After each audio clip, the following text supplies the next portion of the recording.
मतलब दूसरे संसार की बात करना, परलोक की बात करना। मध्यकाल में क्या होता था? चर्च कहता था देखो यदि तुमने ये काम नहीं किया तो तुम्हें पाप लगेगा, तुम्हारा जन्म खराब हो जाएगा। तो इस तरीके की बातें होती थी। लेकिन पुनर्जागरण के अंदर इसकी विशेषता है कि परलोक में सुख की प्राप्ति की बजाय इस जीवन में, इहलोक में सुख प्राप्ति की बात करने लगी। धार्मिक आडंबर से मुक्त हो गया और ये कहा जाने लगा कि इस लोक के अंदर हमको सुख भोगना है। परलोक किसने देखा? इस लोक के अंदर ही हमें इस नियंत्रण से मुक्त होकर अपने जीवन को सुखी बनाना है। इसके बाद दूसरी चीज देखते हैं, अगली विशेषता है नगरीय प्रभाव। पुनर्जागरण में बहुत सारी कलाकृतियां बनी, चित्रकला हुई, सब हुआ। लेकिन यहाँ ये ध्यान रखने वाली बात है, केवल जो बुद्धिजीवी वर्ग था, जो नगर में रहने वाले लोग थे, उन्हीं पर पुनर्जागरण का प्रभाव हुआ और उन्होंने ही पुनर्जागरण किया। ऐसा नहीं है कि कोई गांव का जो व्यक्ति है उसमें अचानक से कोई चित्रकला और या इस तरह की बात आ गई हो। जो बड़े नगर थे, उन नगरों के अंदर रहने वाले जो विद्वान थे, कलाकार थे, व्यापारी थे, उन सब लोगों ने ही पुनर्जागरण में योगदान दिया है। यानी इसका प्रभाव जो है नगरीय ही रहा है, कोई ग्रामीण स्तर तक नहीं पहुंचा, बुद्धिजीवियों में ही रहा है। इसके बाद अगला विशेषता है मानवतावादी विचार। पुनर्जागरण में हमें दिखाई देता है कि मानव दुनिया का स्वामी है।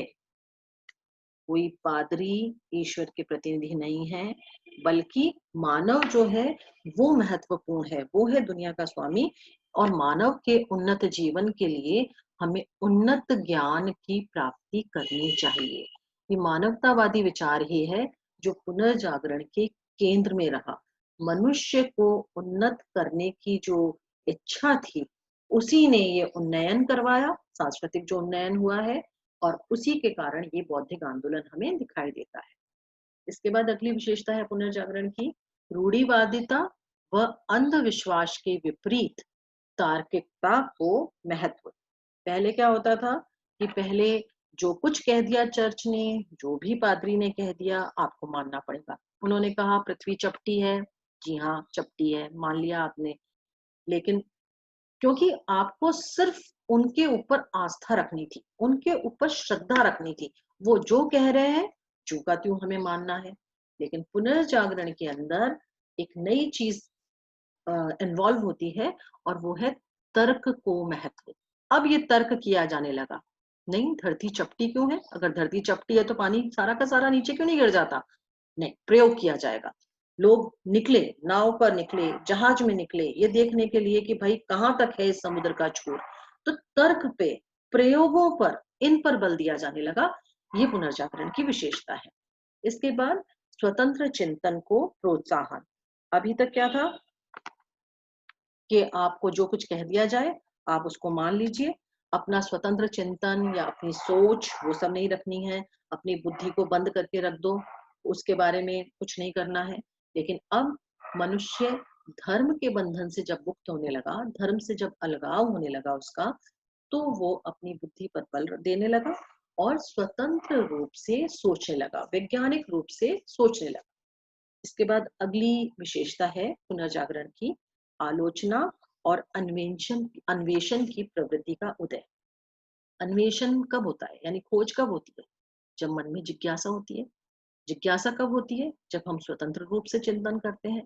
तो जब मनुष्य स्वतंत्र रूप से चिंतन करने लगा तो उसके अंदर जिज्ञासा होने लगी, ऐसा क्यों, ऐसा ये जो कहा जा रहा है ऐसा क्यों, ऐसा क्यों नहीं, इस तरीके के जो प्रश्न उठे, इन प्रश्नों ने जो पुरानी चली आ रही परंपराएं थी, जो रिवाज थे, जो कथन थे, उनकी आलोचना आरंभ की और उसके विरोध में या उनसे आगे नए अन्वेषण के लिए मनुष्य को प्रवृत्त किया।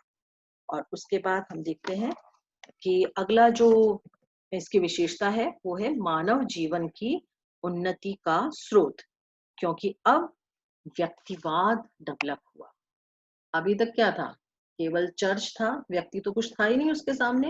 लेकिन अब व्यक्ति को महत्व दिया जाने लगा, व्यक्ति की उपलब्धियों को महत्व दिए जाने लगा। तो व्यक्ति की उपलब्धियों को जब महत्व दिया जाएगा तो व्यक्ति क्या चाहेगा कि भाई मैं और भी ज्यादा उन्नति करूं, और भी अच्छा बनूं। तो मानव जीवन की उन्नति जो है वो पुनर्जागरण के कारण आरंभ हुई। इसके बाद अब हम देखते हैं कि ये पुनर्जागरण के कारण क्या रहे, कौन सी ऐसी चीजें थी जिन्होंने इसे प्रेरित किया होने के लिए। उसमें सबसे पहला कारण आता है हमारा धर्म युद्ध। 11वीं से 13वीं सदी के मध्य जेरूसलम नामक पवित्र स्थान पर अधिकार को लेकर ईसाइयों तथा मुसलमानों में युद्ध हुए, जिन्हें क्रूसेड्स कहा गया।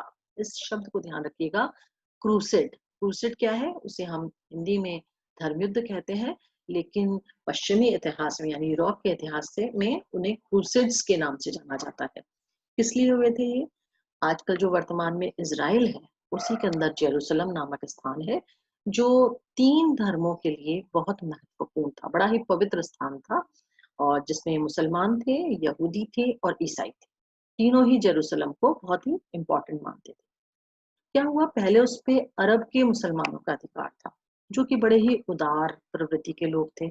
इसीलिए जब तक उनका अधिकार रहा तब तक ठीक रहा, लेकिन धीरे धीरे जो तुर्क मुसलमान हैं वो वहां पर अधिकार की बात करने लगे।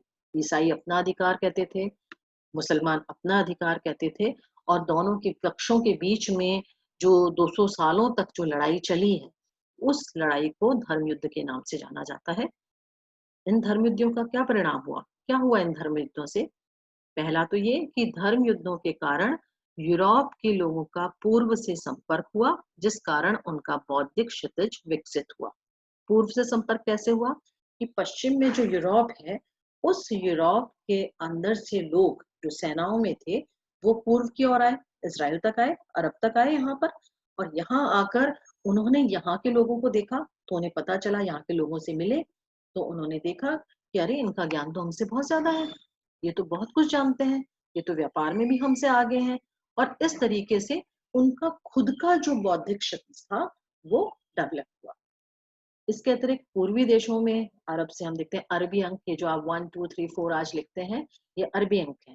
इससे पहले कौन सी गिनती लिखी जाती थी? वो रोमन में जो 1 2, जैसे क्लासेस के आगे एक एक्स बना के और एक डंडा है ना, इस तरीके से वो जो रोमन लेटर्स हैं वो लिखे जाते थे। लेकिन अब पूर्वी देशों से अरबी अंक मिले, जिससे गणित आसान हो गई।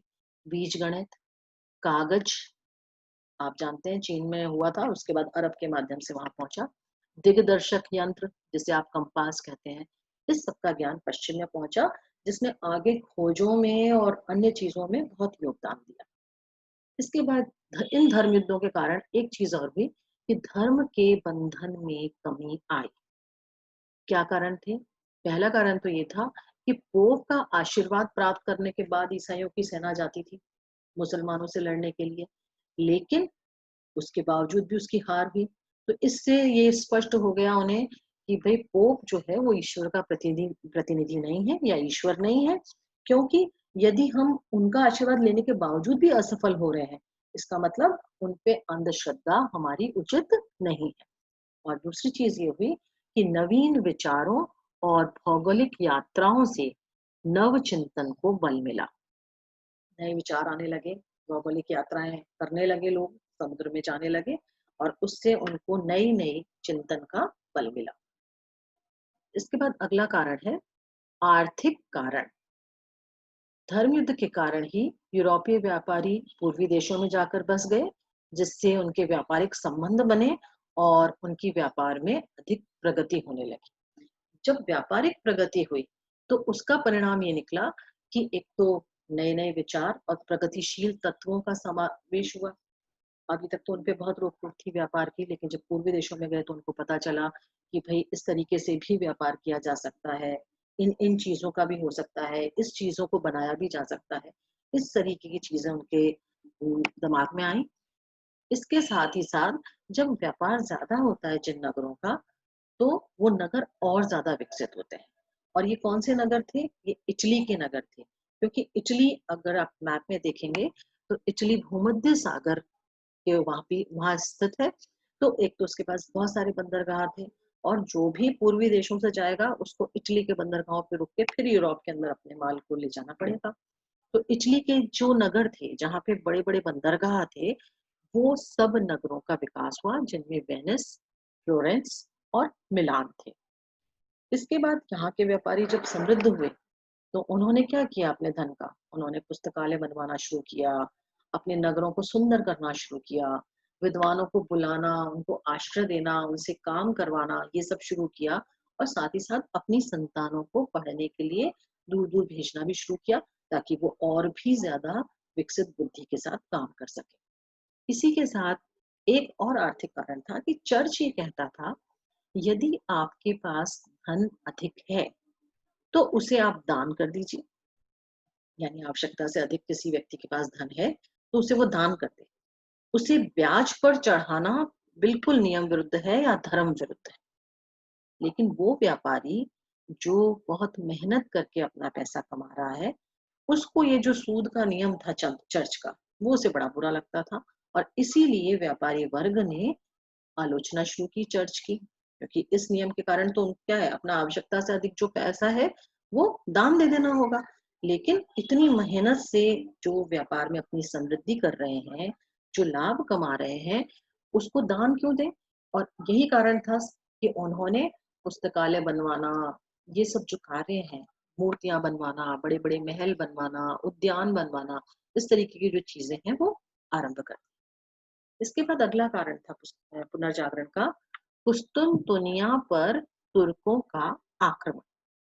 1453 में पूर्वी रोमन साम्राज्य की राजधानी कुस्तुनतुनिया पर तुर्कों का आक्रमण हुआ, जिसके कारण पहला, विद्वानों का यूरोप की ओर पलायन हुआ और वे अपने ज्ञान विज्ञान तथा कलाकृतियों के साथ नई चिंतन पद्धति लाए। इस बात को हम समझ लेते हैं। मैंने आपको बताया कि तीसरी सदी में ही रोमन साम्राज्य डिवाइड हो गया था, पूर्वी रोमन साम्राज्य और पश्चिमी रोमन साम्राज्य। पूर्वी रोमन साम्राज्य जो टर्की वाला एरिया था, उसकी राजधानी थी कुस्तुनतुनिया। और अगर यूरोपियन लोगों को भूमि के मार्ग से, स्थल मार्ग से व्यापार करना होता था, तो वो कुस्तुनतुनिया के थ्रू जाकर ही व्यापार किया करते थे। लेकिन 1453 में इस कुस्तुनतुनिया पर भी तुर्कों ने अधिकार कर लिया। ये वही तुर्क हैं जो जेरूसलम के लिए क्रूसेड्स के अंदर इन्वॉल्व थे। अब इन्होंने कुस्तुनतुनिया पर अधिकार कर लिया, जिसका पहला परिणाम क्या निकला कि जो कुस्तुनतुनिया में, क्योंकि रोमन साम्राज्य था ना, तो उस कुस्तुनतुनिया में रहने वाले जो विद्वान थे वो यूरोप की ओर आए बच के, क्योंकि तुर्क जो है वो बर्बर थे, मारते थे, समझते नहीं थे ज्ञान विज्ञान के बारे में, तो उनसे बचकर वो विद्वान यूरोप की ओर आए और